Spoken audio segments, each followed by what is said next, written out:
Morning everybody. Good morning, sir. My name is Shailendra Singh Bhatt. I'm a faculty at IBS Hyderabad, marketing and strategy. But आज मेरा काम यहाँ पर मेरा semester कल परसों से चालू होने वाला है, तो मेरी क्लास अभी नहीं है, तो मैं यहाँ पर मॉडरेटर हूँ। और हमारे पास बचे हुए पूरा 1 घंटा जो 60 मिनट है, एग्जैक्टली 11 बजे हम लोग रुक जाएंगे, तो 11 बजे शायद चाय का इंतजाम है, वो मिस नहीं करेंगे। फिर 11 बजे रुक जाएंगे। अपने पास 1 घंटा है, 1 घंटे को हम लोगों ने 4 भागों में डिवाइड किया। आपको बता दें कि क्या क्या आने वाला है। पहले 10-15 मिनट हम लोग यूज करेंगे to set the stage for discussion. मेरे साथ 3 अनुभवी लोग हैं, अलग अलग क्षेत्रों से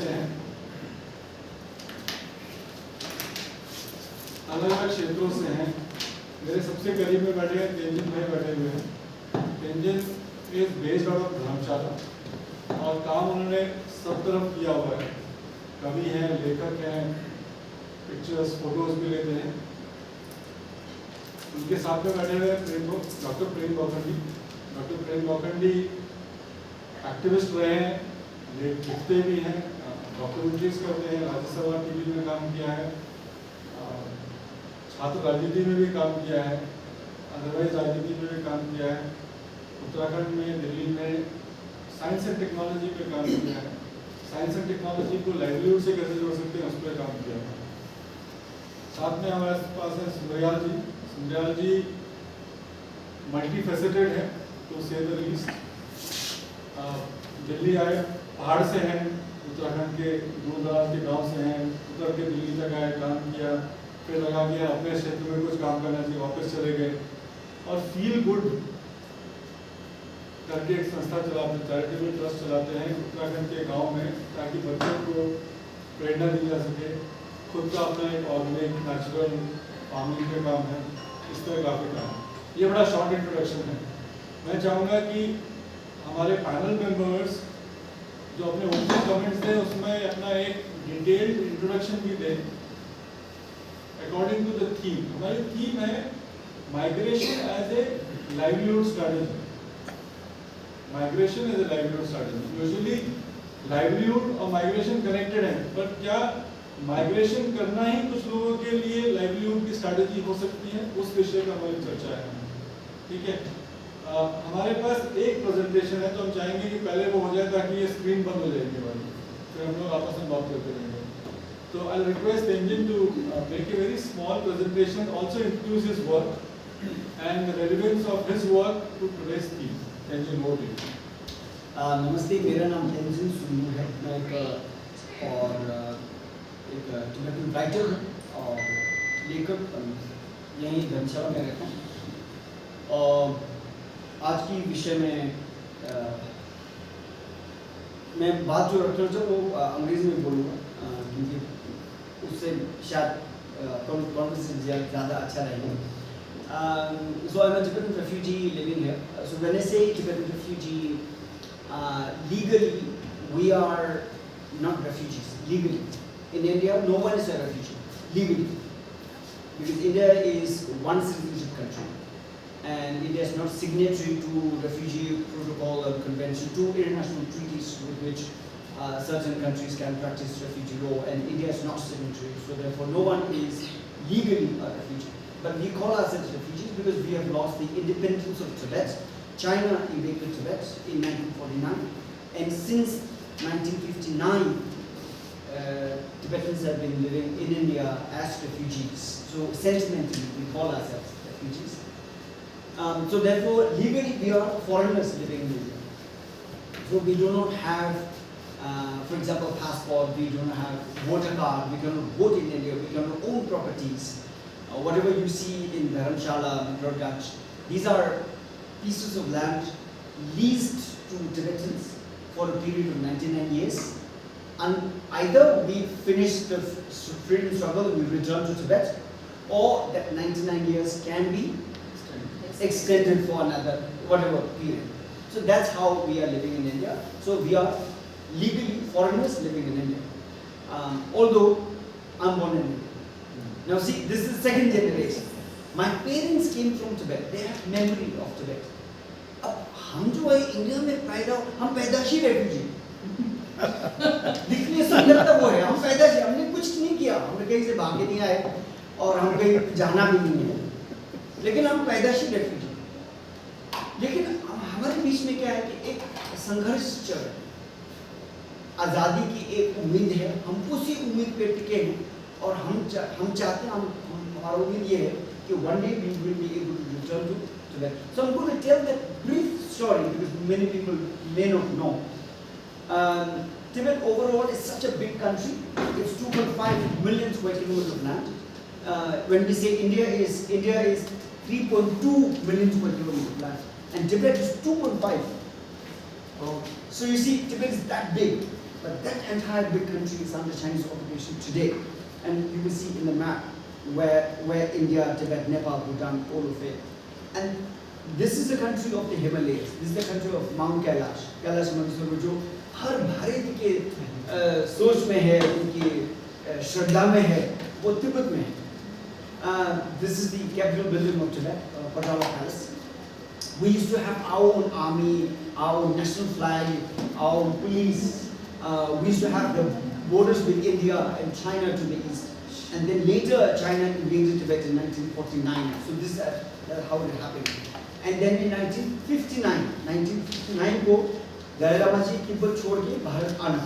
So therefore I actually do not, our story do not fall in migration as such. हम इंडिया में migrate करने नहीं आए.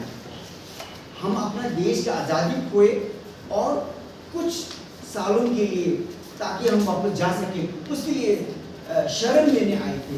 और अब स्थिति ऐसे बन चुका है कि हम क्या करें, वापस जाना चाहते हैं लेकिन इधर रह गए. सो पहले तिब्बती लोग पहले तिब्बत से आए वो ऐसे दिखते थे. और यहाँ धर्मशाला से चौरान घाट, सिद्धबरी, योरकैंट, चमुंडा का रास्ता जो है वो तिब्बती लोगों ने बनाया. वो लोग पहले कुली के काम करते थे ऐसा. और मंडी से कुल्लू, रोहतांग पास, केलोंग, गरशा होके लद्दाख तक वो रास्ता तिब्बती रेफ्यूजीज बनाया. और my parents were coolies at the time, वो लोग रास्ता बनाते थे. I was born on the road side, एक तंबू में,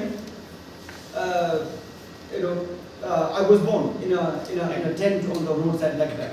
So this is how we started, and this is the picture from Dharamshala when the Dalai Lama first came to Dharamshala in 1960. He brought all the children together and gave them education, while the older people were working as coolies. And we continued to fight for independence. Dharamshala पहले ऐसे दिखते थे. This is how Dharamshala used to look. In 1960, when first Tibetans came here, there were few hamlets. और मैक्लोडगंज में नावरोजी का एक ही दुकान था. मैं दिखाता हूँ आपको. इधर था, इतना ही था. अब धर्मशाला इतना बड़ा बन चुका है. दलाई लामा जी आए, बहुत सारे टूरिस्ट आए और इंडियन टूरिस्ट भी आए, फॉरेनर्स भी आए. So now it has become such a big area. ये लोअर धर्मशाला के भी हैं. ये देखो वहाँ आप देख रहे हो स्टेट बैंक, ये वाला स्टेट बैंक. अच्छा. अभी पूरा बंद है, कुछ नहीं चल रहा. तब बहुत शानदार थे. So this is how Tibet used to protest in 1980s. हम लोग तिब्बत की आज़ादी की मांग है. ये वाला स्तूपा जो है मैक्लोडगंज में, अभी ये ढक चुके हैं. इतना बड़ा मंदिर जैसे कुछ बने हैं, लेकिन ये अभी भी है अंदर. ये वाला स्तूपा अंदर है. पहले ऐसे दिखते थे, अब तो अभी मई मंद है. इतने सारे टूरिस्ट आ रहे हैं कि हम खुद वहाँ जाए तो अपने दोस्त के साथ जो वो गायब हो जाते हैं, इतनी बड़ा भीड़ में. So Dharamshala has changed so much. So this is the Tibetan National Flag, our aspiration that one day we will be able to go back to our own country. So what had happened is, majority of the Tibetans even today live in Tibet under Chinese occupation. That is 6 million. 7 lakh तिब्बती अभी भी तिब्बत में है, चीन की कब्जे में. तिब्बत से बाहर आए हुए तब 80,000 थे. 80,000 1980s में. उसके बाद पॉपुलेशन बढ़ते गए और इंडिया में 1 लाख थे. अब उसमें बदलाव आ गया ना. दिस माइग्रेशन में क्या हो गया कि रेफ्यूजीज, खास करके रेफ्यूजीज जिनका कहीं भी हक नहीं है, कहीं भी राइट्स नहीं है, तो उनकी लाइफ में प्रिकेरियसनेस आ जाते हैं, वो कहीं भी बदलाव हो जाते हैं. Now today many Tibetans are going to foreign countries, because in foreign countries they can take citizenship. India की सिचुएशन में बताऊं तो Tibetans can apply for citizenship, but because India is single citizenship country, then we will lose the right over Tibet. In United States or Canada, many other countries, you may become citizen of that country, and yet their right of claim over Tibet still remains. There can still be citizens of two countries. India is not. And also, for strategic reasons, India doesn't want Tibetans to become Indian citizens. संवैधानिक हक है Tibetans का, और कोई लोग citizenship लिए भी हैं, लेकिन ज़्यादातर अभी भी नहीं किए। हम चाहते हैं कि एक बार आज़ाद हो जाएं, हम अपने देश वापस जाएं। So this is one group of people in India who have not taken the citizenship, even though there is it's applicable. So most of the, in terms of livelihood, most of the Tibetans are selling sweaters. और Tibetans और Punjabis के बीच में एक रिश्ता बन गया। Tibetan लोग लुधियाना जाते, वहाँ से स्वेटर खरीदते, पूरी इंडिया जाते, करीब 120 cities in India are the places where Tibetans sell sweaters sitting on the roads, रास्ते के साइड में जाके स्वेटर बेचते, उसी से हमारा मेन गुजारा उसी से चला। कई जगह जैसे कर्नाटक में है, उड़ीसा, छत्तीसगढ़, महाराष्ट्र, टिबेटन कैंप्स बने हैं, वहाँ उनका खेती बाड़ी चलता है। My mother is in South India, in Karnataka, so they grow makke, corn और मक्का। कई जगह में वो मिलेट, रागी उगाते हैं, तो थोड़ा फार्मिंग के कर रहे हैं, वो भी कर। लेकिन as I said right in the beginning, all the land that the Tibetans are using either for farming or set up a monastery or temple, जो भी है, वो सब लीज पे है। और अभी अगर आप धर्मशाला जाके देखोगे तो आपको लगेगा कि ये तिब्बती लोग बहुत रौनक है, शानदार है, कलरफुल है, हैप्पी है। आपको ये नहीं दिखेगा अंदर की मन में ये जो अनसर्टेनिटी है, इनसिक्योरिटी है, डर है, और ये डर है कि हम यहीं रह जाएंगे या वाकई अपने देश वापस लौट जा पाएंगे। वो डर दिखता नहीं, क्योंकि हमारे संस्कृति, हमारा बुद्धिस्ट कल्चर ये है, आप जहाँ भी जाएं, कहीं भी जाएं, जैसे भी है, उसको घर बनाने का एक क्षमता, एक ताकत बनाएं, उसे हमारा मन की शांति जो है वो बनाए। So that comes out of culture, not because उनको डर या insecurity नहीं है, वो है। So that is in a brief sense, 10 minutes. This is the story of Tibetan. This is how we are. Thank you very much. मैं सुन गया था, आप बोलना तो रिएक्शन करेंगे। नमस्कार, मैं सुधीर सुंदरिया हूँ। 2014 तक एक प्रवासी जीवन जिया। प्रवासी इसलिए कह रहा हूँ मैं, 2014 में वापस अपने गाँव आ गया। दिल्ली में प्रवासी जीवन जी रहा था, लगभग 20 साल वहाँ रहा। 20 साल दिल्ली में जैसे तैसे हमने बिताए, प्राइवेट जॉब कर रहा था, लेकिन साथ साथ ही एहसास हो रहा था कि मैं अपनी माटी पानी की अपने गांव की ओर लौटना चाहिए और अपने गांव में कुछ न कुछ करना चाहिए। और दिल्ली का जो 20 साल का अनुभव था उसने बहुत कुछ सिखाया कि हमारे पास भी बहुत कुछ ऐसा सब कुछ है जिसमें हम बहुत कुछ अगर करें, कुछ नए प्रयोग करें तो काफ़ी कुछ कर सकते हैं। तो 2014 में कार्यक्रम किया, इधर उधर देखा। गांव के लिए भले ही साल में 2-4 दिन के लिए जाते थे प्राइवेट में, जब भी हम छुट्टी में जाते थे, लेकिन जब 2-4 महीने मिले, देखा, परिस्थितियाँ समझने की कोशिश की, लोगों को समझने का प्रयास किया, तो फिर मुझे लगा कि अगर यहाँ कुछ करना है तो किसी बैनर के तले करेंगे उस काम को। तो 2015 में भलूलग फील गुड नाम से एक चैरिटेबल ट्रस्ट बनाया। भलूलग फील गुड, कोई भलूलग गढ़वाल में भलूलग कहते हैं, तो भलूलग फील गुड 2015 में बनाया। और 2015 के बाद भलूलग फील गुड बनने के बाद जो था, दिन रात लगातार पहाड़ की समृद्धि के लिए हम काम कर रहे हैं। ये कई तरह से काम कर रहे हैं, कोशिश कर रहे हैं कि हम ज़्यादा से ज़्यादा स्वरोजगार लोगों को दे सकें, दिला सकें। इसके लिए 2-3 तरह से हमने काम किए थे। पहला काम तो ये किया था कि जब मैं अपने गांव गया था तो हमारे इधर लगभग हर जगह बंजर खेत हैं सब जगह। जो खेत हमारे आय के साधन बनते, जो खेत उत्तराखंड की जीडीपी में अपना सहयोग देते, जो रोजगार देते, तो खेत अनुत्पादक वो बंजर है। अब बंजर खेत जो है आज की डेट में हमारे सबसे बड़े संकट बने। वो बंजर खेत जो है उसमें जंगली झाड़ियाँ, अब विशेषकर कुछ झाड़ियाँ तो ऐसी हैं, उत्तराखंड सरकार ने उन झाड़ियों को पर्यावरण विरोधी भी डिक्लेयर कर रखा है। जैसे उदाहरण के तौर पे काला बांस कहते हैं, यूपेटोरियम है, लेंटाना घास है, गाजर घास है। ये 3 घास ऐसी हैं जो पर्यावरण के हिसाब से भी बहुत खतरनाक है। विशेषकर जिस तरह से चीड़ के लिए कहते हैं, चीड़ से ज़्यादा खतरनाक आज की डेट में मुझे यूपेटोरियम काला बांस लगता है। उसने सारी जैव विविधता खत्म कर दी। कभी हमारे गदेरों में पुदीना, पिपरमेंट, ये सब कुछ हुआ करता था। आज की डेट में उसने सबको खत्म करके और घास हो गई है यूपेटोरियम काला बांस।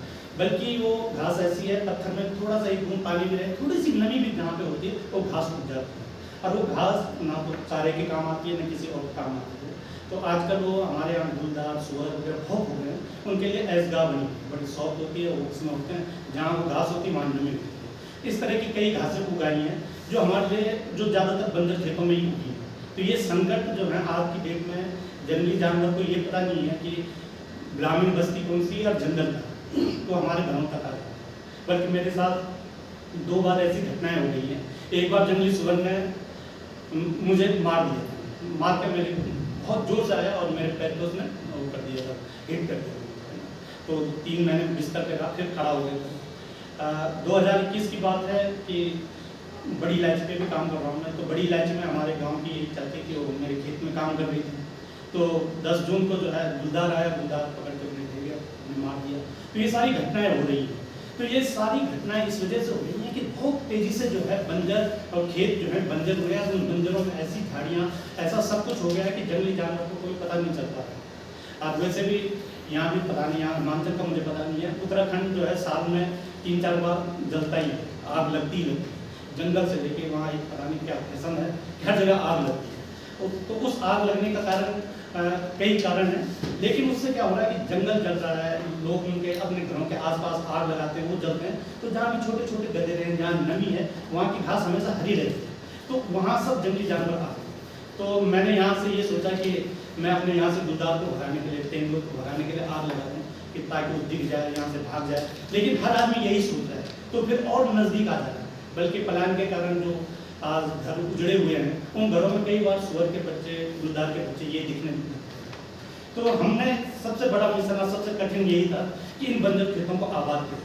अब ये आबाद करने के लिए सबसे जरूरी यही था कि सबसे पहले लोगों को एक विश्वास दिलाया जाए कि ये बंजर खेत आय के साधन हैं, ये उत्पादकता के साधन हैं, ये जो है आपको रोजगार दिलाने हैं। तो ये विश्वास दिलाने के लिए सबसे पहले तो मैंने कहा ये शुरुआत अपने से ही करें, खुद अपने मॉडल तैयार करें। अपने मॉडल तैयार करने के लिए फिर जाना पड़ा, जानकारी लेनी पड़ी। 10 दिन की ट्रेनिंग मैंने वहाँ से पंतनगर यूनिवर्सिटी से ली। फिर उसके बाद गढ़वाल यूनिवर्सिटी का एक फैब्रिक सेंटर है जो हाई एल्टीट्यूड पे मेडिसिनल प्लांट और कई चीज़ों पे काम करता है, फिर वहाँ से ट्रेनिंग ली। फिर पतंजलि से ट्रेनिंग ली। ये कई ट्रेनिंग लेने के बाद जुट गए दिन रात, हमने कहा ये मॉडल तो खड़े ही करें। आज की डेट में मेरे पास 2 अपने मॉडल हैं। एक फील गुड वाटिका करके है, जिसमें वो ऐसा मॉडल है जिसमें जंगली जानवर का कोई नुकसान होता ही नहीं। उसमें बंजर ही खेत थे, गाँव घर के आसपास के 25 खेत मैंने ऐसे बनाए जिनमें बड़ी इलायची लगाई और उसमें मल्टीलेयर फार्मिंग का कुछ ऐसा सोचा था हमने। तो बड़ी इलायची के ऊपर हमने कीवी लगा दी, ऊपर से कीवी, बीच में बड़ी और नीचे बड़ी इलायची। और खेत, क्योंकि सीढ़ीनुमा खेत होते हैं, एक अंदर की साइड होती है, एक बाहर की साइड होती है, तो बाहर की तरफ कागजी नंबर, अंदर की तरफ पान के पत्ते लगा दिए। ये 4 चीज़ें ऐसी थी जिन्हें कोई जंगली जानवर, सुअर आता है तो ज़्यादा से ज़्यादा मेरे अगर जैसे नींबू के पेड़ है या कीवी का पेड़ है तो उसमें निराई गुड़ाई करके चला जाता है, क्योंकि वो आता है कुरमुले के कारण। एक कुरमुला कीड़ा होता है, उसके कारण आता है, तो वो तो उसे मिलता नहीं है, लेकिन वो उससे जो घास उसे वो निकाल देता है, तो मेरा कोई नुकसान नहीं होता। बड़ी इलायची खुशबू आती है, बहुत तेज़ी से गंध आती है उसका, तो उसे भी नुकसान नहीं पहुँचाता। तो एक मॉडल तो ये बना दिया जिसे काफ़ी लोग देखने भी आते हैं। अब वो इस समय सब फल देने, बड़ी इलायची लगनी शुरू हो गई है, नींबू शुरू हो गया है, कीवी लगनी शुरू हो गई है। तो एक मॉडल तो ये बना दिया जिससे मैं लोगों को विश्वास दिलाता हूँ कि भाई देखो जंगली जानवर मेरे यहाँ भी है। उसे बंदर वो भी नहीं खाते, बंदर नहीं खाता, लंगूर नहीं खाता, कीवी नींबू को, बड़ी इलायची को।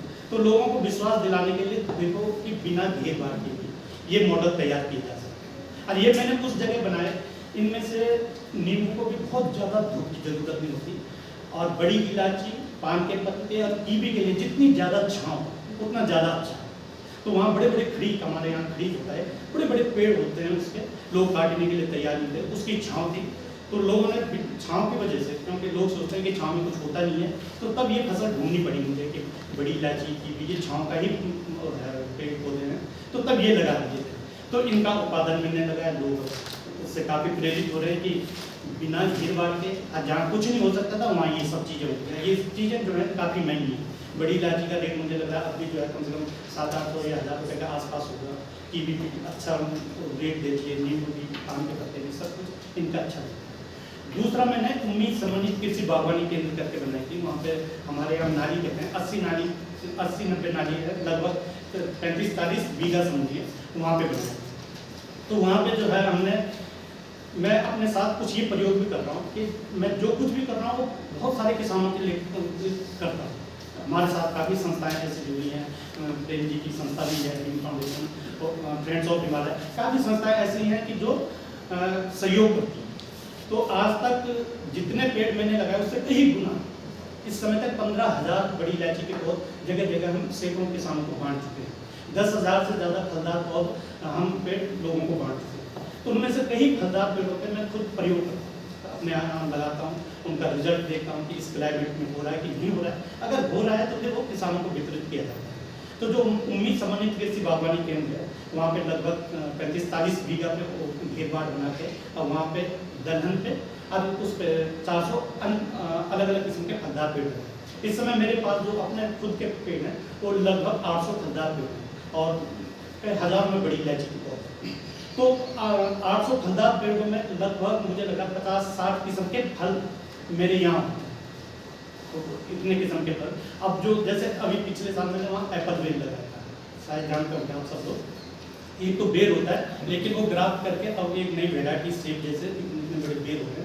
तो 80 पौध पेड़ मेरे अभी एप्पल बेर के, ऐसे ही पीकानेट किया, ड्रैगन फ्रूट किया, पैशन फ्रूट किया, इस तरह के कई नई चीज़ें कि ताकि हम आने वाले दिनों में पर्यटन, उत्तराखंड की या हर जगह जो यहाँ भी मानते हैं, पर्यटन एक बहुत बड़ा सोर्स है कमाई का, लेकिन फार्मिंग तौर पर कोई काम नहीं करता। ऐसा पर्यटन जो कि लोग खेती बाड़ी देख कर उस पर पैसा कमाएं, तो ये नहीं करते हैं। तो इस विचार से कि जो हमारा ये उम्मीद समन्वित कृषि बागवानी केंद्र है, आने वाले दिनों में एक फार्मिंग टूल के रूप में भी डेवलप हो। तो उसमें मैंने कीवी भी लगाई है, बड़ी इलायची भी लगाई है, और कई तरह के नींबू प्रजाति के फल लगाए हैं, और सेब अखरोट तो नहीं लगाया हुआ, लेकिन बाकी चंदन का पेड़, एक चूरा का पेड़ होता है, शायद जानते होंगे, जिससे घी भी बनाते हैं लोग। तो इस तरह के प्रयोग किए। तो इस बंजर खेत आबाद करो मिशन के तहत पहले अपना ये मॉडल बनाया। इस मॉडल को बनाने का फायदा ये हुआ कि आज की डेट में कृषि विभाग जो है या उद्यान विभाग जहाँ भी जाता है, तो उनके ऊपर लोग हावी हो जाते हैं कि तुमने ये नहीं किया, ऐसा नहीं किया, ऐसा नहीं किया। तो अब वो लोग जगह जगह मुझे ले जाते हैं। पिछले 7-8 सालों में, 15 के बाद जितने भी इतने साल हुए, सैकड़ों हमने गोष्ठियाँ, किसान गोष्ठियाँ की, लोगों को समझाया है कि ये खेत हमारे आय के स्रोत हैं। आप इन खेतों से अपनी आय, बागवानी जो है एक किसान के लिए, किसान का भविष्य हमेशा ही अधर में रहता है। बागवानी किसान के लिए टेंशन है। अगर मैंने इस समय अगर अपने 100 या 400-500 या 1000 अखरोट के पेड़ लगा दिए, तो मुझे लगता है 4 पीढ़ियों के लिए हमारा वो स्वरोजगार हो गया है। तो लोगों को कन्विंस करने के लिए, लेकिन उनका सबसे बड़ा मुद्दा वही होता था कि नीचे यहाँ बंदर है, सुअर है, गंगूर है, ये कभी कभी भालू आ जाता है, कि ये सब चीज़ें। तो तब उनको अपने मॉडल दिखाने पड़ते हैं कि देख, इन्हीं परिस्थितियों में आप लोग पूरा परिवार है, हम केवल 2 लोग हैं, इन्हीं परिस्थितियों में हमने ये सब कुछ बना दिया, तो आप क्यों नहीं बना सकते? तो बहुत लोगों की समझ में ये आया, और आज मेरे साथ कुछ ऐसे किसान हैं जिनको मेरे दिए हुए 300-400 तक पेड़ हो गए। बल्कि कुछ लोग जो हैं, विशेषकर सबसे ज़्यादा मैंने कागजी नींबू दिया था। कागजी नींबू इसलिए दिया था कि उसे कोई जंगली जानवर भी नहीं खाता, और थोड़ा रफ्तार है, उसमें उतनी केयरिंग की जरूरत नहीं होती जैसे सेब में या किसी और चीज़ में, तो वो दिए थे। तो कई लोग जो हैं कागजी नींबू बेचना शुरू कर दिए। तो रिवर्स माइग्रेशन जो मेरा हुआ था, वो जो एक उद्देश्य था कि हम स्वरोजगार की उम्मीदों का एक माहौल बनाए पाओगे में, वो सब कुछ इस समय तक हो गया। इसके लिए पहले तो 2 काम किए थे। एक तो लोगों को नगर गांव उनके पास जाकर जागरूक करते थे, दूसरा अपना ही एक जागरूकता केंद्र खोला था। एक गांव में field good knowledge and information centre करके हमने एक सेंटर खोला है, जागरूकता केंद्र खोला है। उसमें हमने कहा जब तक हम छोटे बच्चों के अंदर ये भावना था कि अपना जो नेचुरल सोर्स है उसे हम किस तरह से अपना आय का सोर्स बनाएं, किस तरह से उसे हम अपना बनाएं, किस तरह से हमारे अंदर एक स्वाभिमान का अपनी भाषा के प्रति जो हमारी भाषा बोली है, जो हमारा आस-पास जो कुछ भी उसके प्रति स्वाभिमान का भाव कैसा है, तो बच्चों पे कुछ पैरेलल रूप से हम काम करना शुरू कर दिया है। तब से ही जगह जगह बच्चों की एक्टिविटी क्लास होती हैं, बाहर के बच्चों को बुलाया जाता है। अभी बल्कि ये 4 जून से 14 जून के बीच में हमारे पास दिल्ली विश्वविद्यालय के बच्चे आ रहे हैं, 10 बच्चे होंगे, वो एजुकेशन कैंप में होंगे। वो अपनी जो टेक्निक है, जो उनकी अपनी एक अलग से टेक्निक विकसित कर रखी है पढ़ाई लिखाई उस चीज़ की, वो बच्चों को देंगे। लेकिन उससे ज़्यादा हम लोग नहीं देंगे, अपना खाना पीना अपने गांव में ही ठहराना, तो ताकि हमारे ग्राम पर्यटन को जो है बढ़ावा मिले। अपना खान पान जो कि पहाड़ी भोजन है उसकी वो कदर समझें, उसका जो महत्व है वो समझें। उन्हें रागी की रोटी वगैरह ये सब कुछ करवाया जाता है, कलानी की सब्जी, बिच्छू घास की सब्जी वगैरह, ये सब कुछ खिलाया जाता है। साथ ही संस्कृति जो हमारे पहाड़ी संस्कृति है उससे जोड़ा जाता है, उन्हें सब कुछ सिखाया जाता है। संस्कृति के क्षेत्र में भी काफ़ी अच्छा काम किया हमने। उत्तराखंड की पहली ढोल दमाऊ महिला सरैया जो है वो हमने ही बनाई है। सरैया बताने आप लोग जानते हैं कि जैसे छोलिया होता है कुमाऊं क्षेत्र में, उत्तराखंड का छोलिया देखा होगा काफ़ी लोगों ने, तो उसी तर्ज पे होता है। हमारे यहाँ पहले पुरुष करते थे, वो विलुप्त हो रहा था, लेकिन हमने उसमें लड़कियाँ तैयार की। और आज की डेट में बल्कि कल भी एक हिमालयन यूनिवर्सिटी है हमारे पोखर ब्लॉक में, कल उनका वहाँ प्रोग्राम था। आज एक रिसोर्ट है जिसमें बाहर से 15-20 लोग आ रहे, तो उन्होंने हमसे कहा था कि बच्चों का आना जाना और जो भी उनका लगता है वो हम सब कुछ देंगे, लेकिन आप उन बच्चों को वहाँ भेजो। तो आज हमारी टीम वहाँ पे जा रही है, तो वो भी उन बच्चों का, छोटे छोटे पढ़ने वाले बच्चे हैं, वो हाई स्कूल इंटर के बच्चे हैं, लड़कियाँ सारी, लेकिन एक बहुत अच्छी आय उनकी हो गई है और एक बहुत अच्छा नाम उनका हो गया है। दूरदर्शन से लेके कई तरह की उनकी डॉक्यूमेंट्री बन चुकी हैं। तो ये सारे काम जो है रिवर्स माइग्रेशन के बाद हुए। कोरोना काल से थोड़ा कम हुआ था, 10 जगह नहीं था, 10 गाँव में, अलग अलग गाँव में हमारी एक्टिविटी क्लास होती थी। और उन एक्टिविटी क्लासों में हम बच्चों को छोटे मोटे काम सिखाते थे। जल संरक्षण का काम बच्चों से लेके बूढ़ों तक, तो हमने जल संरक्षण के काफ़ी बड़े काम हुए। तो उसमें क्या होता था कि जैसे भलुलगत, मैंने ट्रस्ट कहा कि भलुलगत फील्ड नाम है उसका, भलुलगत की जो संकल्पना थी, जो बनाने का विचार था, वो ये था, ये विश्वास, अटूट विश्वास था कि यहाँ भले लोगों की कोई कमी नहीं है, अगर बुरा है तो भला भी है। तो उनको दिल्ली में रहता था, हर एक के मुँह से सुनता था कि काश अगर मुझे ये समय मिलता है या मेरे पास ये होता तो मैं ये करना चाहता था गाँव में। तो एक मंच दिया और तब उसका नाम ही रख दिया मैंने भलुलगत। आपको भला लगता है और आपके पास जो समय नहीं है, आप फिजिकली जो अपने गांव में या अपने क्षेत्र में नहीं कर सकते, तो ये मंच है। तो हमारे जल संरक्षण के कार्यों में क्या हुआ कि अगर मैंने कहीं पे जलाशय बनाया, तो दिल्ली में बैठा हुआ आदमी कहता है कि सुंदरिया जी मैं खुदा फावड़ा लेके तो नहीं आ सकता, लेकिन मैं 2 आदमियों की दिहाड़ी भेज रहा हूँ और मेरी तरफ से 2 आदमियों की दिहाड़ी। इस तरह से कई बड़े बड़े जलाशय बनाए। मुझे लगता है उत्तराखंड में जन सहभागिता से ये शायद सबसे बड़ा उदाहरण होगा कि हमने 40 मीटर लंबा, 30 मीटर चौड़ा और 3.5 फीट गहरा एक जलाशय खुद ही बनाया, जिसमें 3-4 बार 100 से ज़्यादा लोग आए थे जो श्रमदान करने आए थे। कुछ लोगों ने वैसा सहयोग किया था। तो इस तरह के काम हम करने लगे। रिवर्स माइग्रेशन के बाद जो सबसे बड़ी उपलब्धि मैं समझता हूँ, वो उपलब्धि यही रही है कि जन सहभागिता से हमने जन सरोकार के बड़े बड़े काम कर दिए, जिनकी कल्पना हम भी नहीं कर सकते, वो सारे काम कर दिए। आज की डेट में अगर कोई मैं आंकड़ा बनाना चाहूँ कि बंजर खेत, जब से हमने ये बंजर खेत आबाद करो मिशन चलाया, बंजर खेत कितने आबाद हुए, तो मुझे लगता है 1 सैकड़ों बीघा में, केवल उत्तराखंड में नहीं, उत्तराखंड से बाहर भी कई लोग जुड़ते हैं। ये हरियाणा के 2 ग्रुपों ने मुझे व्हाट्सअप में जोड़ा है, सुंदर जी आप अपनी पोस्ट वहाँ डाल दिया करो, जब भी बंजर खेतों पे कुछ कहते हो या जल संरक्षण पे कुछ कहते हो तो वहाँ जरूर अपनी बात वहाँ भी डाल दिया करो। तो इस तरह से कई खेत, बंजर खेत आबाद हुए, वो आय के स्रोत बने। लोग धीरे धीरे उम्मीद है कि ये सब कुछ बढ़ेगा। इसके अलावा हम कई निराश्रित बच्चों पे भी काम कर रहे हैं, जिनके एक यही दिमाग में था कि अपने क्षेत्र में, कम से कम अपने क्षेत्र में कोई आर्थिक तंगी में कोई बच्चा पढ़ाई न छोड़े। तो कोशिश ये होती है कि उसका फीस से लेके ड्रेस से लेके और भी जो समस्याएं आ रही हैं, चाहे स्टेशनरी की है या कुछ भी, तो वो सब कुछ करते थे। तो भलुलगर फील्ड एक ऊर्जा बन गई है जो हर समय ऊर्जा देती रहती है। अब उसमें बड़े बड़े लोगों का सहयोग मिलकर काफ़ी कुछ कर रहे हैं। देखें आगे क्या क्या होता है।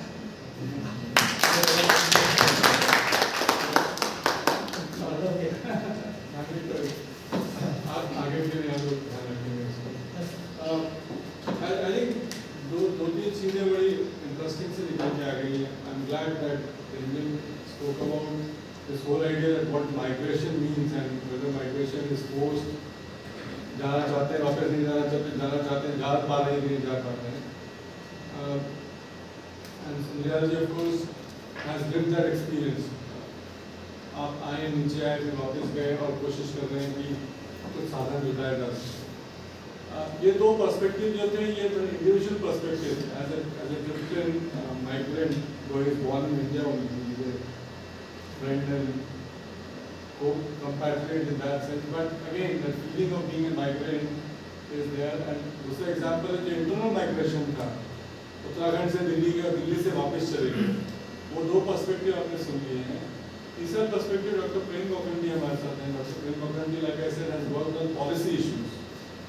सो वो खुद भी वैसे माना जाए तो हम सब माइग्रेंट हैं, कहीं ना कहीं से सभी लोग कहीं से कहीं गए हैं, सभी माइग्रेंट हैं।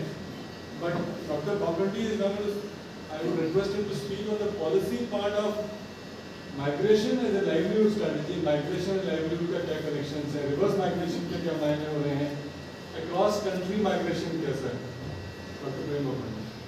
Thank you जनाब। जो इंजन ने बहुत बढ़िया तरीके से इस बात को कहा है। हम इंजन से आज इसलिए मिल पाए हैं क्योंकि ये माइग्रेट करे हैं तिब्बत से, उनकी फैमिली ने। मैं पौड़ी से आया हूँ, देहरादून से आया हूँ, आप पौड़ी से आए, इसलिए मिल पाए। इस वजह से मैं माइग्रेशन को कोई बुरा नहीं मानता। मेरा मानना है कि दुनिया के अंदर माइग्रेशन हुआ है, उसने साइंस, टेक्नोलॉजी, कल्चर, आर्ट सबका विकास किया। जब हम लोग दो डिफरेंट तरह के लोग मिलेंगे तो विकास होगा। अगर हम टेक्नोलॉजी के पॉइंट ऑफ व्यू देख लें, अपने घरों के आसपास देख लें, जिन टेक्नोलॉजी को पुरुष इस्तेमाल करते हैं वो हमारे आसपास होते हैं और डेवलप होती है। क्योंकि पुरुष कहीं दूर जाता है, उसको अच्छा हल देखा उसने तो वो अच्छा हल ले आए। और जिन टेक्नोलॉजीज को औरतें इस्तेमाल करती हैं वो अभी भी एरिया स्पेसिफिक तक ही रहती है, क्योंकि महिलाओं का मूवमेंट कम रहा है। तवा है तो वही तवा है, घास काटने की दराती है तो वही पुराने टाइप की है, या खाना बनाने का जो तरीका है, जब तक वो लोगों से नहीं मिलेंगे तब तक वो विकास नहीं होगा। जब वो लोगों से मिलेंगे, अलग अलग जगह जाएंगे, डिफरेंट तरह का खाना सीखेंगे, उसमें फ्यूजन होगा तो उससे नई चीज़ें विकसित होंगी, कुछ गड़बड़ी होगी, कुछ अच्छा नहीं होगा। तो मैं ऐसा कोई माइग्रेशन को बुरा नहीं मानता, लेकिन जिस चीज़ को मैं बात करना चाहता हूँ वो इम्पोर्टेंट ये है कि जब हम माइग्रेट करें, वो यंगस्टर्स हमारे साथ हैं, बैठे हुए बच्चे हैं, जब आप यहाँ से माइग्रेट करें तो आपके दांत और नाखून जो है बहुत तेज होनी चाहिए और स्किल होनी चाहिए, क्योंकि बाहरी दुनिया में जब हम जा रहे हैं तो उस वक्त लोग हम पे झपटेंगे, लोग हम पे झपटे उससे पहले हम उन पे झपट जाए, क्योंकि लाइवलीहुड का जो मामला है, क्योंकि हम जब यहाँ से माइग्रेशन करेंगे तो लाइवलीहुड के लिए करना है, सिर्फ घूमने नहीं जा रहे ना कि हमारी जेब में पैसा है और हम घूमने मसूरी चले गए, हम दिल्ली चले गए। जब हम मसूरी दिल्ली घूमने जाएंगे पैसा लेके तो तब हमको एक डिफरेंट इंस्ट्रूमेंट मिलेगा। जब मसूरी दिल्ली हम नौकरी के लिए मांगने जाएंगे वहाँ एक डिफरेंट तरह का कॉम्पिटिशन मिलेगा, दोनों में फर्क नजर आएगा।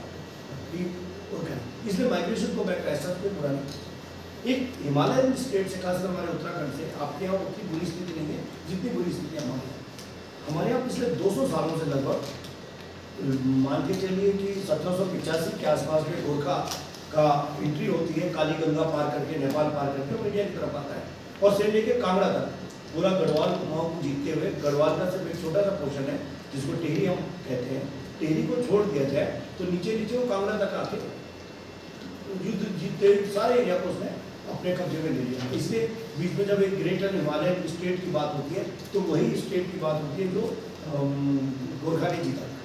हम तब से लेके और उसके बाद ब्रिटिशर्स आ गए तो जो हमारा विकास है, डेवलपमेंट है, वो नहीं हो गया। पहली बात तो ये, चाहे वो आर्ट का है, चाहे कल्चर का है, खाना बनाने के तरीके हैं, एग्रीकल्चर करने के तरीके, एनिमल हस्बेंड्री के तरीके हैं, वो वही के वही है। मैं पिछले साल लाहौल स्पीति में 2-3 साल पहले गया था राज्यसभा टीवी की शूटिंग के लिए, तो वो पशुपालन विभाग के अधिकारी थे, उन्होंने कहा कि यहाँ पे हम बाहर की गायों को इंट्रोड्यूस कर रहे हैं। तो उन्होंने कोई विदेशी नस्ल की गाय को इंट्रोड्यूस कर रहा है। मैंने कहा गाय तो आपने इंट्रोड्यूस कर दी, पर गाय के रहने की जगह क्या उसको डेवलप किया है? तो हम वहाँ देखने गए तो गाय जो है लगभग आधी पानी में डूबी हुई है, मतलब कीचड़ लगा हुआ। तो जो गाय जो खाएगी लाहौल के ठंडे माहौल में जो कुछ खाएगी वो तो पहले अपनी बॉडी को बचाएगी ना, प्रोटीन जो भी वो खा रही है उससे दूध कहाँ से निकालेंगे? तो उतना हम वो कर पा रहे थे। ये टेक्नोलॉजी का मसला है कि क्या हम उसको हम विकास कर पा रहे नहीं कर पा रहे। इसको लेकर हम लोगों ने शुरुआती दौर में काम करना शुरू किया था और आज भी हम उस पर करते हैं। लेकिन जिन चीज़ों में जो पब्लिक पॉलिसी का मामला है वो ये है कि हम बहुत सारी चीज़ों को लेकर, खासकर जो हिमालयन स्टेट के लोग हैं, चाहे उत्तराखंड के, हम एक अपराध रूप से ग्रसित हैं। हमको लगता है कि ये हमारी गलती है, हम जंगल में घुसे वो हमारी गलती है, हमने जंगल से कुछ ले लिया वो हमारी गलती है, हमने जंगल के अंदर कुछ करने की कोशिश करी या नदी तो सरकारी है उसमें कुछ करने की कोशिश करेंगे वो हमारी गलती है। लेकिन जो कल भी बात हो रही थी कि हमारे पास चाहे उत्तराखंड हो चाहे हिमाचल हो 10% एग्रीकल्चर है, खेती लायक भूमि हमारे पास 10%, तो बाकी 90% भूमि वो किसकी है? अल्टीमेटली हमारी है ना। भूमि तो स्टेट की होनी चाहिए। स्टेट का मतलब स्टेट के लोगों की होनी चाहिए। स्टेट कोई राजा नहीं है, स्टेट कोई एक लोगों से मिलके तो स्टेट बनेगा ना। तो वो स्टेट की अगर भूमि है तो उस भूमि में हमारा राइट तो होना चाहिए। तो हम ठीक है कि एक बेसिक जो बायोडाइवर्सिटी का मसला है, जो ग्रीनरी का मसला है, जो फ्लोरा एंड फौना को बचाए रखने का मसला है, क्या हम उसको बचाने के बीच में अपने लाइवलीहुड की व्यवस्था कर सकते हैं? वो भी बचा रहे और हमारा लाइवलीहुड भी बनता है। वो सारे जो वेजिटेबल्स हैं जिनको हम जंगल से ला सकते हैं, उनका साइंटिफिक तरीके से उनको निकालें, उससे हमारा लाइवलीहुड भी चलता रहे और वो भी जिंदा रहे। या दूसरा तरीका है कि हमने बिल्कुल स्टॉप कर दिया, रोक दिया। वैली ऑफ फ्लावर्स को लेकर जैसे बहुत इंटरेस्टिंग मामले हैं कि वैली ऑफ फ्लावर्स को जब खोज हुई उसकी तो पता चला कि वो दुनिया के अंदर सबसे ज़्यादा कम एरिया में, कम जोग्राफिकल एरिया में सबसे ज़्यादा फ्लावर्स वहीं पर हैं। उन फ्लावर्स से हम क्या कर सकते थे? क्या हनी एक्सट्रैक्ट कर सकते थे या कुछ और चीज़ें क्या सकते थे? वो तो नहीं किया गया, लेकिन कहा कि नहीं ये फ्लावर बहुत सारे हैं, अब इनको हमें प्रिजर्व करना है। इसलिए यहाँ पर जो ह्यूमन इंटरवेंशन है वो बंद करना है। इसलिए वहाँ पर हमने जो सब क्या पहाड़ों में ह्यूमन इंटरवेंशन का मतलब क्या हुआ कि भेड़ बकरियाँ जाएगी जंगल, कि भेड़ बकरियों को रोको जंगल में और उस पूरे एरिया को रिजर्व फॉरेस्ट के तौर पे बंद कर दिया। बंद करने का नुकसान ये हुआ है कि जो भेड़ बकरियाँ जाती थी, जो ये इसकी स्टडीज आई हैं, साइंटिफिक स्टडी आई, उनके पैरों से जो निराई गुराई अपने आप होती थी या जो अपना खाद पानी वो डालती थी, उससे जो फूल हो रही है, जो उनके बॉडी पे टच होके फूल इधर जाते थे, पॉलिनेशन होता था, वो सारा का सारा रुक गया। एक दूसरा जो फूल थे, जो बहुत छोटे छोटे फूल हुआ करते थे, वो चूँकि घास बड़ी हो गई उनके आसपास, उस घास को कोई खाने वाला नहीं है, उस वजह से वो फूल भी खत्म हो गए। तो यहाँ पर पॉलिसी इंटरवेंशन की बात आती है कि क्या जिन लोगों ने पॉलिसी बनाई है, क्या उन्होंने इसमें कोई साइंटिफिक स्टडी करी है, या वो पॉलिसी बनाने वाले वो लोग हैं जो यूजर थे उसके, जिनके पुश्तों ने, जिनके पूरे सैकड़ों सालों से जिनके परिवार के लोग उन जगहों में रहते थे, क्या उनसे पूछा गया है, क्या उनसे बातचीत की गई है? इस पर हम जनरली काम कर रहे हैं। जब हम जेएनयू में पढ़ते थे उस दौर में हम लोगों ने एक संगठन खड़ा किया था, फ्रेंड्स ऑफ ह्यूमैनिटी, और हम यही कहते हैं और करते भी हैं कि हम डायरेक्टली कोई किसी गांव में जाके काम नहीं करें, जैसे सुनील जी काम कर रहे हैं एक गांव में या एक इलाके के अंदर, हम ऐसा कुछ काम नहीं करते। लेकिन पॉलिसी इंटरवेंशन, पब्लिक पॉलिसी के तौर पे कैसे डिबेट्स को खड़ा किया जा सकता है, कैसे डिबेट्स को जनरेट किया जा सकता है, माइग्रेशन की कितनी जरूरत पड़ रही है, क्यों जरूरत पड़ रही है। माइग्रेशन को लेकर एक और एस्पेक्ट है कि बुरा तो नहीं लगता न्यू दिल्ली अगर को हम जब फोटो में देखते हैं, सुंदर क्या बोलते हैं, बहुत बढ़िया बड़ी चौड़ी सड़कें हैं, बड़े बड़े गार्डन हैं, बढ़िया बिल्डिंग है जो दिखाई जाती हैं, तो बहुत ही खूबसूरत लगता है।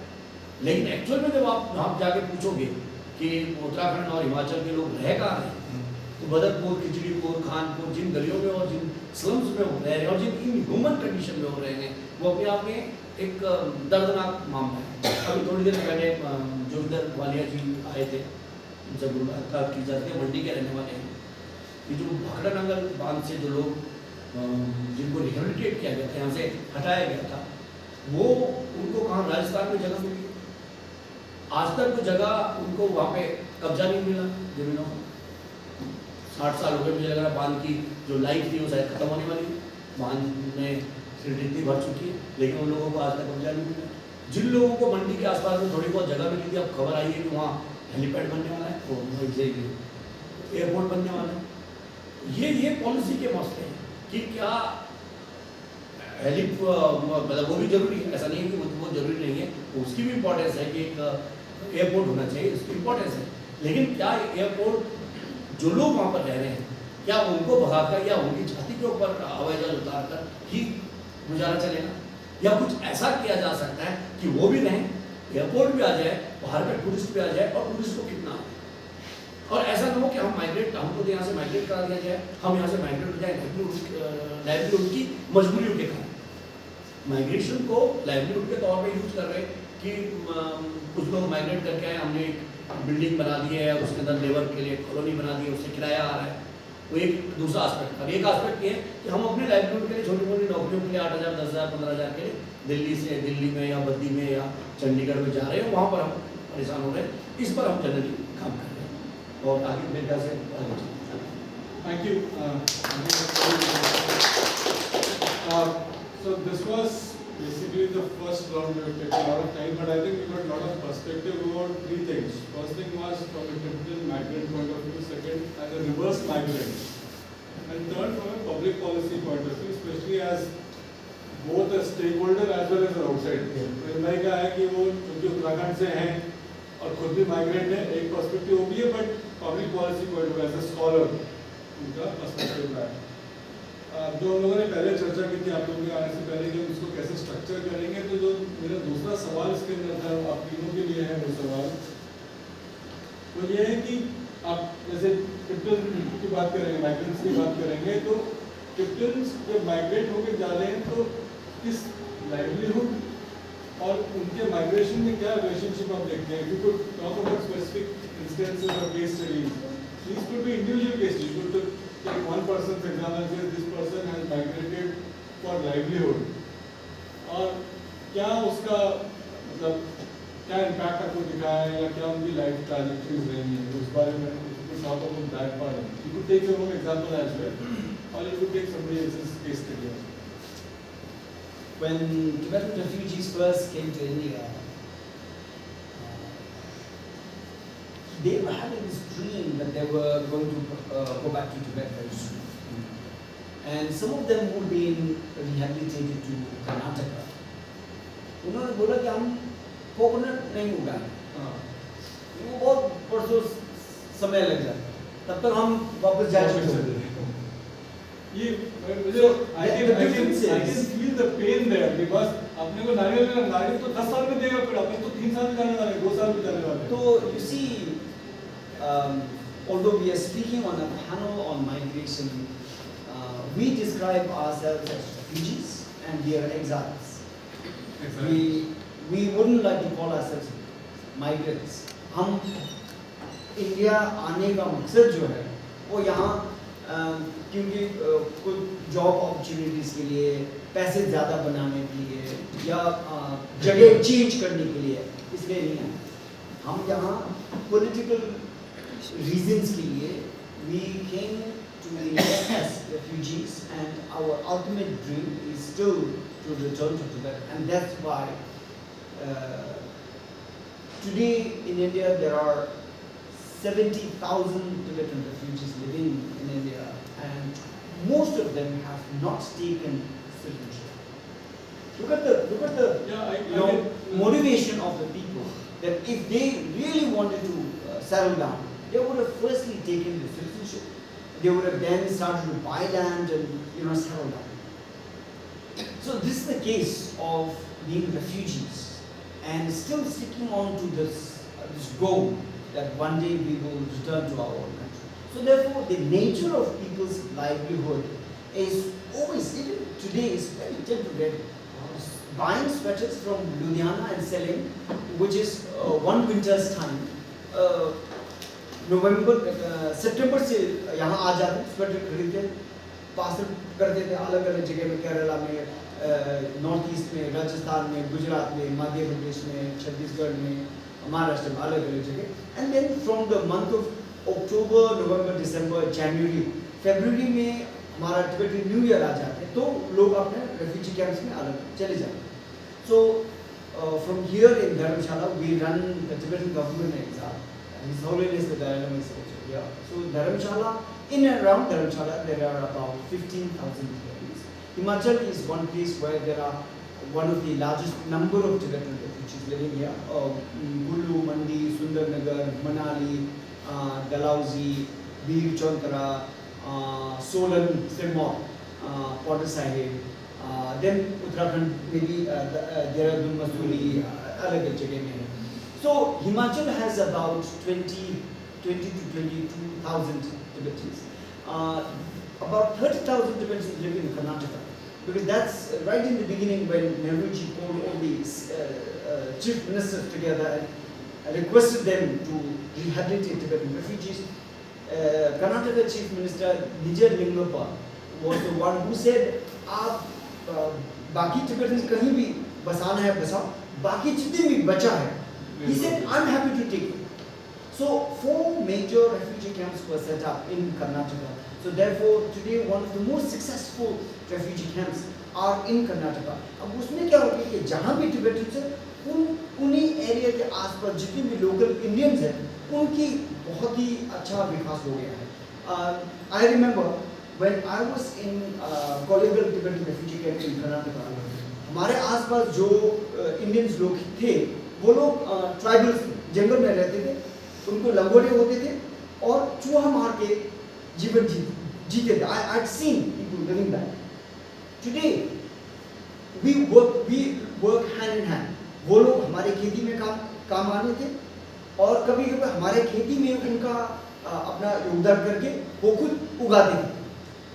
आज उन्हीं गाँव में ट्रैक्टर आ गए हैं, उन्हीं गाँव में अंडरग्राउंड वाटर पानी आ गए हैं, उन्हीं गांव में आजकल कैश क्रॉप्स भी उगाने शुरू हो गए हैं।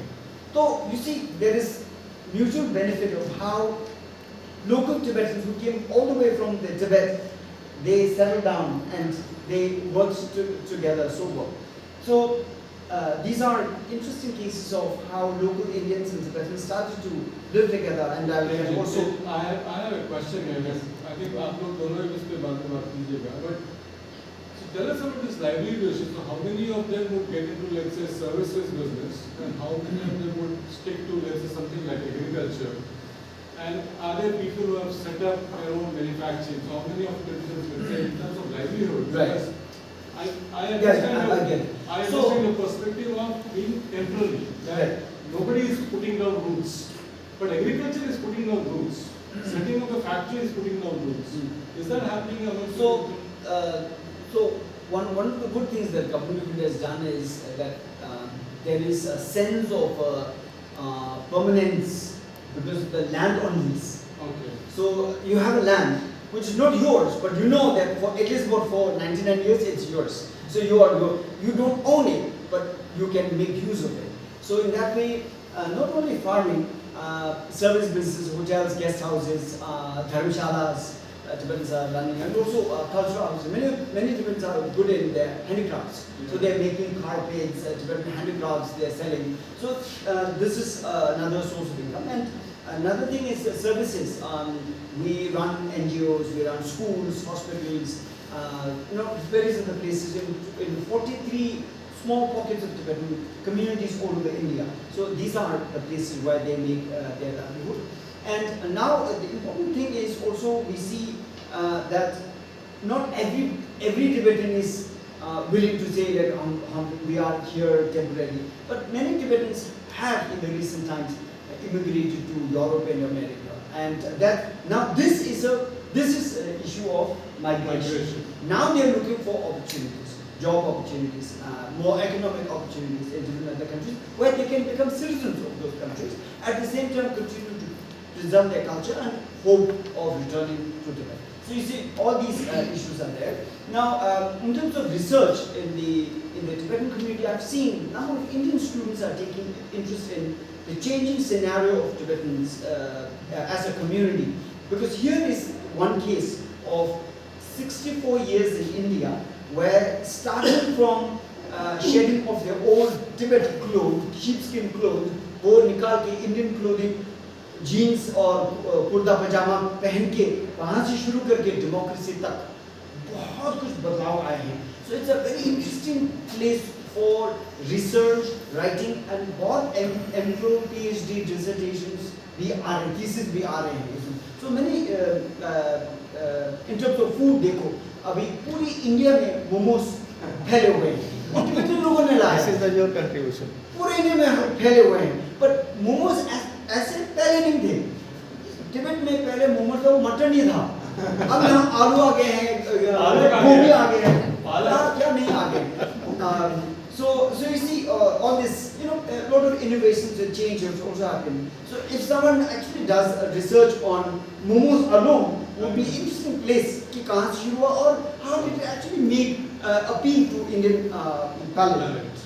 That's one thing. In terms of policy, I think one of the things that we ourselves have been working, that if the Tibetans living in India, if certain policies that have been kind of restrictive on the Tibetans, if they are kind of relaxed, then Tibetans may continue to live in India as Tibetans and not having to take either Indian citizenship or migrate to the West, is to relax many some of these restrictive. अभी क्या हो गया कि someone who is born in India like me, now am I Indian or am I Tibetan?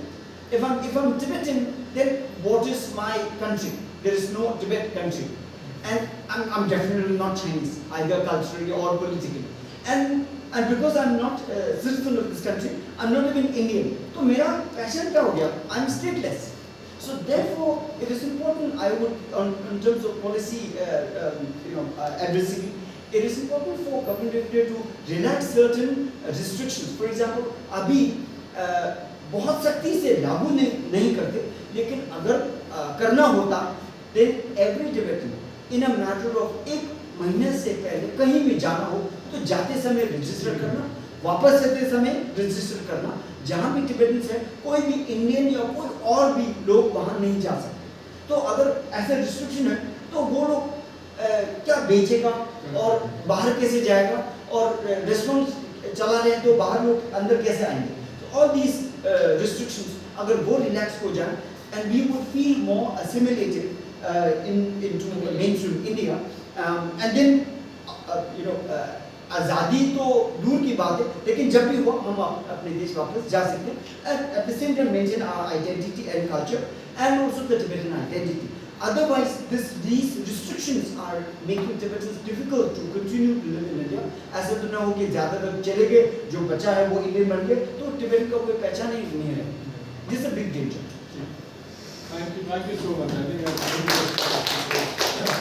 किसी को question होगा तो मुझे लगता है कि अपने पास 8 मिनट बचे हैं. मैं ये सब विद्यार्थियों से पूछे तो ज़्यादा अच्छा रहेगा. मेरे उनसे पूछ लेते हैं, पूछेंगे तो नहीं तो आपके पास आएंगे. फिर तो आपके पास स्टूडेंट्स पॉइंट ऑफ व्यू से इज देयर एनी क्वेश्चन, कोई या जो कमेंट कमेंट अच्छा जो भी आपको लगता है पूछ लो. हां, पूछने की जो जरूरत भी नहीं, आप बोल भी सकते हो अपनी बात. हाँ, सजेशन भी दे सकते हैं. जो इन्होंने बोला उस पर कि ठीक है, यहाँ तक मैं सहमत हूँ, यहाँ तक सहमत नहीं हूँ. पूछो. कुछ है तो बोल दो. इतने आप लोगों ने सुना है, 50 मिनट हो गए सुनते हुए, कुछ तो आया होगा. और अपनी एक्सपीरियंस भी आप भी कहीं से आए होंगे. सर हिमाचल से हैं आप? सारे हिमाचल में इंटरनल माइग्रेशन भी है. Yes sir. जी जी. कोई कुछ कहना चाहता है? सर एक्चुअली मैं जैसे इंटरनल माइग्रेशन हुई हूँ, मैं भरमौर से यहाँ कांगड़ा में आई हूँ. मेरा डिस्ट्रिक्ट चेंज हुआ है. सर बेसिकली हम तो वैसे हमारे एजुकेशन पॉलिसी मतलब हमारे वहाँ पर एजुकेशन प्रोवाइड नहीं होती इस तरह से.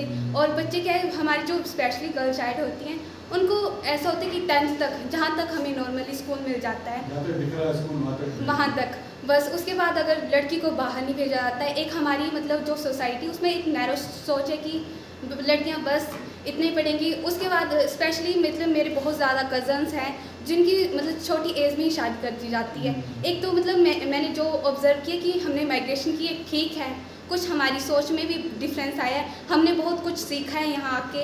हमने ये भी सीखा है कि मैं भी स्पेशली मैं कभी कभी बोलते हैं पहाड़ लोगों को बुलाते हैं। जैसे मेरे को भी मैं बहुत ज़्यादा मैं स्पिरिचुअली उस एरिया से कनेक्टेड हूँ, तो कभी कभी मेरे को फील होता है कि मैं वापस जाऊँगी और वापस जाकर मैं ऐसा कुछ करना चाहती हूँ कि मैं वापस जाकर अपने लोगों को और उन लोगों की सोच को थोड़ा चेंज कर सकूँ। मैं सर की बात से बहुत ज़्यादा सहमत हूँ कि हम अपने इंटरनली बहुत ज़्यादा बोलते हैं कि मेरी पहचान क्या है। सर की ये बोलते हैं कि मेरी पहचान क्या है। सर मैं आपसे बहुत ज़्यादा इंस्पायर हुई कि मैं भी अपने लिए और अपने जो भी हमारे जो उनके लिए कुछ कर सकूं। Thank you sir, thank you so much. एक बात पे जवाब और दो, तुम पढ़ने के लिए तो माइग्रेट कर गई हो, नौकरी के लिए भी माइग्रेट करोगी क्या और आगे?